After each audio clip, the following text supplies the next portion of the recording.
Тариф на оплату электроэнергии физическими лицами до 1 апреля 2026 года остается без изменений. Напомним, сейчас физлица, потребляющие электроэнергию в бытовых целях, платят 1 рубль 70 копеек за киловатт-час. При наличии 3 фаз 2 рубля 20 копеек.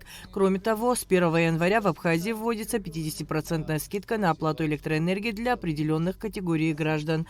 На льготу могут рассчитывать инвалиды первой группы, многодетные семьи с 3 и более детьми, одинокие матери и сельские учителя. Льгота коснется следующих категорий граждан. 50% льготы будут установлены при потреблении электроэнергии для инвалидов первой категории, первой группы, многодетных семей, в которых 3 и более несовершеннолетних детей, одинокие матеря и сельские учителя, работающие, соответственно, в селах. Хотел бы уточнить в отношении категории «одинокие матеря», что данная категория в соответствии с нашим законодательством относится к женщинам, у которых в свидетельстве о рождении ребенка не установлен, не указан супруг, или же он был по настоянию матери впоследствии указан как таковой. Категория не затрагивает женщин, которые развелись, которые состояли в браке. То есть эта категория в соответствии с нашим законодательством охватывает именно эту часть категории, чтобы поддержать тех женщин, которые самостоятельно фактически содержат своих детей. Данный проект постановления и уточнения в части уточнения этих категорий мы направили в Черноморэнерго для того, чтобы коллеги проинформировали бытовые управления в районах, чтобы в случае принятия Кабинета министров соответствующего постановления коллеги с 1 января могли корректно и правильно работать с гражданами по вышеустановленным категориям. Нужно пояснять, что мы дополнительно к уже имеющимся льготным категориям добавляем еще 4 категории, что еще больше увеличивает число людей, которые будут пользоваться такими льготами. Идут рассмотрения законопроекта в парламенте относительно льгот в отношении государственных служащих, сотрудников правоохранительных органов и так далее. Но пока закон не принят, соответственно, мы на текущий момент рассматриваем все имеющиеся льготные категории как действующие. С 1 января 2026 года вырастут единовременные пособия при рождении ребенка. Согласно решению Кабмина, выплата для семей, где хотя бы один из родителей официально работает или служит, увеличится с нынешних 28 тысяч до 35 тысяч рублей. Для неработающих граждан сумма пособия вырастет с 22 тысяч до 28 тысяч рублей. Повышение пособия осуществляется с целью поддержки материнства, семьи и защиты прав ребенка.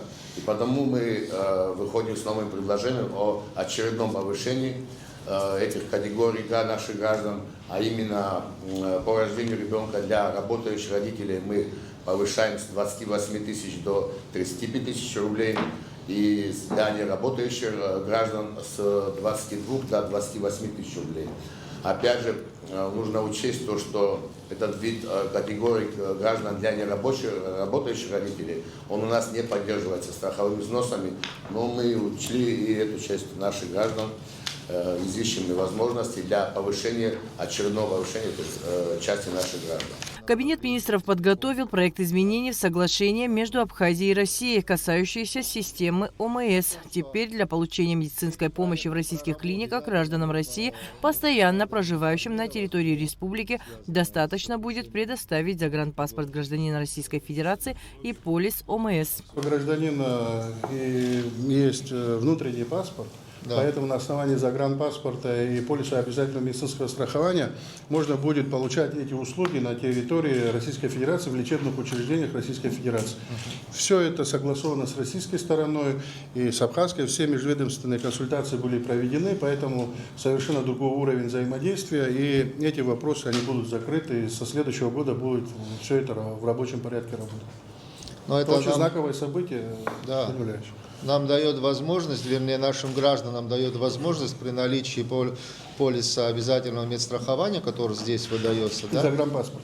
Да, и при наличии заграничного паспорта, значит, получать медицинские услуги на территории Российской Федерации. По всей территории Российской Федерации. Но это очень хорошая новшество. Полагаю, что оно очень поможет нашим гражданам поправлять здоровье свое. С 1 января увеличится стоимость стандартного билета в Новоафонскую пещеру и составит 1000 рублей. При этом вводится обновленный порядок льготного посещения. Так, право на свободный вход имеют граждане Республики Абхазия при предъявлении паспорта или свидетельства о рождении, а также дети до 8 лет вне зависимости от страны проживания. Бесплатное посещение гарантировано ветеранам и инвалидам Великой Отечественной войны и Отечественной войны народа Абхазии. Правом льготного посещения Новоафонской пещеры без взимания платы обладают следующие категории посетителей. В первую очередь это граждане Республики Абхазия, следующее — дети до 8 лет вне зависимости от гражданства, ветераны и инвалиды Великой Отечественной войны 41-45 годов и, безусловно, инвалиды Отечественной войны народа Абхазии 92-3 года вне зависимости от гражданства. Основанием для льготного посещения будет являться паспорт гражданина Республики Абхазия, свидетельство о рождении, документ, удостоверяющий личность, свидетельство о рождении ребенка, в том числе, когда касается детей не граждан Республики Абхазия, и документ, удостоверяющий статус ветерана или инвалида войны. Установить, что в порядке, определенном пунктом 4 настоящего распоряжения, правом льготного посещения пещеры без взимания платы обладают также следующие категории посетителей. Лица, входящие в официальные иностранные делегации, находящиеся с официальным визитом в Республике Абхазия по приглашению государственных органов или учреждений республики.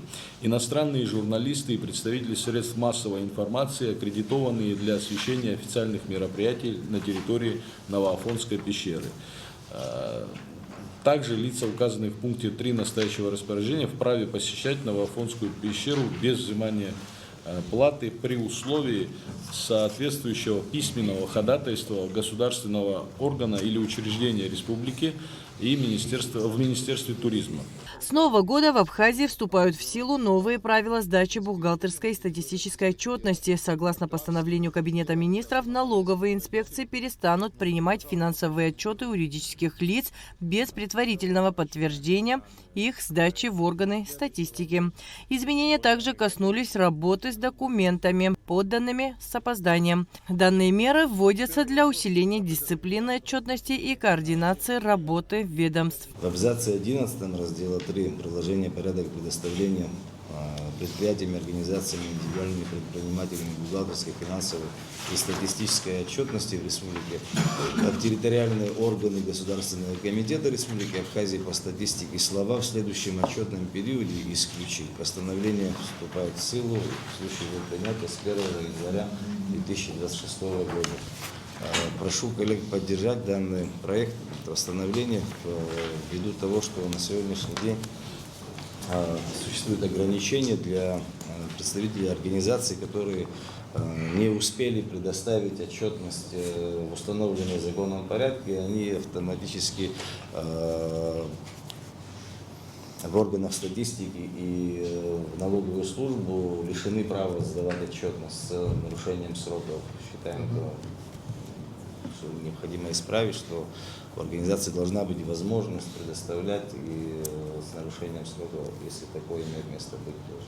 На последнем в уходящем году заседании члены правительства определили специальные требования к режиму функционирования и эксплуатации стратегических объектов Абхазии и утвердили предельную численность работников министерств и ведомств. Адиса Сагария, Алексей Гухава, Абхазское телевидение.